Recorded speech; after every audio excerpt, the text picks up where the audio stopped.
നമ്മുടെ നാട്ടിലൊരു ബർത്ത്ഡേ നടക്കാൻ പോകണം അറിഞ്ഞിരുന്നു. വേറെ ആരെയല്ല, നമ്മുടെ സർക്കാരിൻ്റെ തന്നെയാണ് 4ാമത്തെ ബർത്ത്ഡേ. ഇനിയൊരു അംഗത്തിന് ബാല്യമില്ലാന്ന് തോന്നിയിട്ടാണെന്നറിയില്ല, ഇത്തിരി കാര്യമായിട്ടൊക്കെ തന്നെയാണ് നടത്തുന്നത്. 25 കോടി ചിലവാക്കിയിട്ട്. ഇതിലെനിക്ക് ഇത്തിരി രസകരമായിട്ട് തോന്നിയ കാര്യം എന്താണെന്ന് വെച്ചാൽ, ഈ 25-ൽ 15 കോടി ഹോർഡിങ് അടിക്കാൻ വേണ്ടിയാണ് ചിലവാക്കുന്നത്. അതായത് റോഡിലൊക്കെ വച്ചിരിക്കുന്ന വലിയ ഫ്ലെക്സുകളില്ലേ, അതിനാണ് ഈ ഹോർഡിങ് എന്ന് പറയുന്നത്.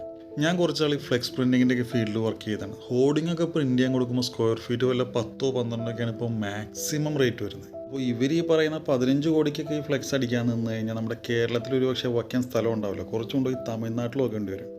അതുമാത്രമല്ല, ഡിസൈനിങ് ചാർജായിട്ട് എഴുതിയിരുന്നത് 10 ലക്ഷം രൂപയാണ്. അപ്പോൾ നമ്മുടെ ഈ ഓരോ കമ്പനികളിൽ നമ്മൾ കൊണ്ടുപോയി ഫ്ലെക്സൊക്കെ അടിക്കാൻ കൊടുക്കില്ലേ, അപ്പോൾ കുറച്ച് അധികം ക്വാണ്ടിറ്റി ഉണ്ടെന്നുണ്ടെങ്കിൽ ഡിസൈനിങ് ഒക്കെ അവർ ഫ്രീ ആയിട്ട് ചെയ്തു തരും. ഇനിയിപ്പോൾ ചാർജ് ചെയ്യുകയാണെങ്കിൽ തന്നെ വളരെ ചെറിയൊരു എമൗണ്ടേ ചാർജ് ചെയ്യുള്ളൂ.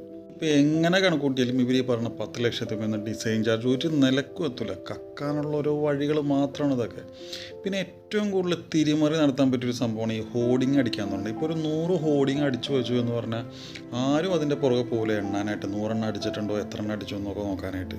ഇതിൻ്റെയൊക്കെ കൂടെ കൂട്ടി വായിക്കേണ്ട വേറൊരു സംഭവമുണ്ട്. കുറച്ച് പെണ്ണുങ്ങൾ ഇവരുടെ മൂക്കിന് താഴെ സമരം ചെയ്യുന്നുണ്ട്. 5000 6000 മറ്റോ മാസ ശമ്പളം കിട്ടുന്നത് 1000 രൂപ കൂട്ടി കൊടുക്കാൻ പറഞ്ഞിട്ട്. ഇപ്പോൾ 15,000 20,000 ഒക്കെ വാങ്ങി ശമ്പളം വാങ്ങുന്നവർ തന്നെ നമ്മുടെ നാട്ടിൽ ജീവിക്കാൻ പാടുപെടാണ്. അപ്പോഴാണ് ഈ പെണ്ണുങ്ങൾക്ക് 5000 6000 രൂപ ശമ്പളത്തിനൊക്കെ ഒരു മാസം തള്ളി നിൽക്കുന്നത്. ഇവിടെയൊക്കെ ഒന്ന് ശ്രദ്ധിക്കാൻ പോലും ഇവർക്കൊന്നും സമയം കിട്ടിയിട്ടില്ല. എന്തോ ആവട്ടെ, നമ്മൾ തന്നെ എടുത്ത് തലയിൽ വെച്ചാണ് ഇനി ഇവരുടെ സമയം കഴിഞ്ഞ് ഇറങ്ങി പോകുന്നവരെ സഹിക്കുക എന്നുള്ളത് മാത്രമേ നമുക്ക് രക്ഷയുള്ളൂ. ഇവേ നമ്മുടെയൊക്കെ നികുതി പണം കൊണ്ട് നടത്തേണ്ട ബർത്ത്ഡേ അല്ലേ.